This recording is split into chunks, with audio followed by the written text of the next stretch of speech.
Mercedes is about to kill one of its biggest EV failures and replace it with something nobody saw coming. No warning, no apology, and this changes everything. This is the 2027 E-Class, and Mercedes just rewrote the rulebook for one of its most important cars. Stick around, because the twist at the end completely changes how you'll see this sedan, and it involves a car you probably assumed was already dead. The E-Class has always been the middle child. Not as flashy as the S-Class, not as sporty as the C-Class. Just solid, reliable. The car business executives quietly trust. Not anymore.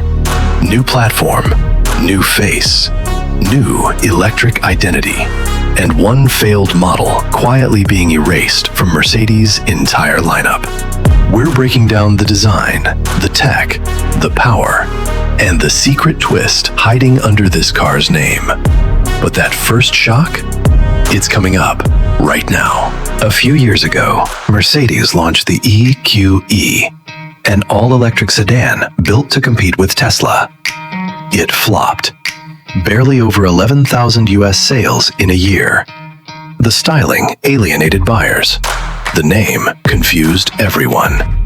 Even the larger EQS fared worse, moving fewer than 7,000 units. So what does Mercedes do when not one, but two flagship EVs underperform this badly? They don't just fix it, they erase it completely. Name, branding, and all. Starting from scratch instead of patching a sinking ship. And here's the twist. The EQE isn't getting replaced by another EQE. Mercedes is killing the EQE name entirely. In its place, a brand new electric E-Class. Same badge as the gas model. Same nameplate buyers already trust. Zero confusing sub-brand attached to it.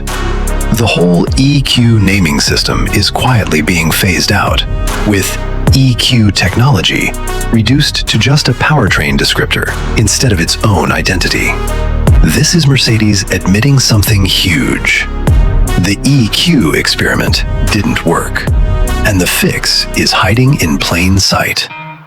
Familiarity, trust, and 30-plus years of brand equity a made-up sub-brand could never buy overnight. But that's only part of the story, because the design itself is where things get bold.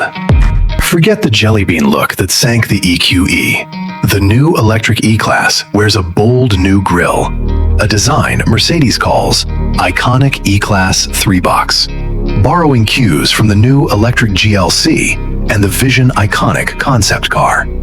This isn't hiding what it is anymore. It looks like a Mercedes, a proper one. Executives reportedly want future EVs to feel unmistakably part of the family, not like a separate spaceship-badged experiment. Internal documents even describe it as offering a status-oriented wheelbase built for maximum space and comfort. And here's the thing. This design isn't staying exclusive to the EV. Here's where it gets interesting. The current gas-powered E-Class is getting a heavy facelift in 2027, and it's adopting the same design language as the new electric model. Both body styles, sedan and estate, carry the update forward.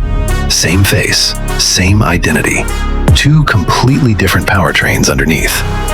So buyers who don't want to go electric yet still get the new look, the new tech, the new presence, without giving up their combustion engine or their wagon body style. Nobody expected Mercedes to unify the lineup like this. But this changes everything, because the platform underneath tells its own story. Under the skin, the new electric E-Class rides on Mercedes' MB.EA platform. The same 800-volt architecture powering the new electric GLC and C-Class. That means highly efficient motors, a silicon carbide inverter, and improved battery thermal management, even offsetting the slight aerodynamic penalty of a larger sedan body. Translation: faster charging, better efficiency, and range that doesn't collapse the moment winter hits. This isn't a rushed reaction to Tesla anymore. This is Mercedes building an actual EV platform strategy. 3 cars deep and counting, with more on the way across the lineup. And here's the number that should worry rivals most. Mercedes hasn't confirmed final horsepower or range figures yet, but the pattern across its new EV lineup points to serious numbers. The electric GLC and C-Class both launched with dual-motor, all-wheel drive setups pushing well past 400 horsepower, with the C-Class EV alone hitting 482. If the E-Class follows that same formula, and given it's a larger, longer wheelbase car built for comfort and range, this could be the most powerful, longest-range electric sedan Mercedes has ever sold. Reports suggest a full reveal is expected sometime in 2027, once testing wraps, and Mercedes is ready to bury the EQE name for good. Until then, every spy shot and leaked document only fuels the speculation further. But there's one more twist buyers need to know about. Just like the C-Class, Mercedes isn't forcing anyone to choose overnight. The gas E-Class keeps its combustion and plug-in hybrid engines, wearing the new facelifted design and staying available in both sedan and estate body styles. The electric E-Class launches as a completely separate model on a separate platform, sold as a sedan only, right alongside it. 2 very different cars. 1 trusted badge. 0 risk of scaring away loyal buyers who aren't ready to go electric, while still giving early adopters a genuine Tesla and BMW rival to consider. Is that smart hedging? Or is Mercedes just avoiding the hard decision BMW and Tesla already made? Here's the truth. Mercedes didn't just update the E-Class. They used it to quietly bury one of their biggest EV mistakes, and gave it a second chance under a name buyers already trust. New face, new 800-volt platform, a gas model getting the same styling upgrade, and an EQE replacement that finally looks like it belongs in the Mercedes family instead of fighting against it. This isn't just a redesign. It's damage control disguised as innovation.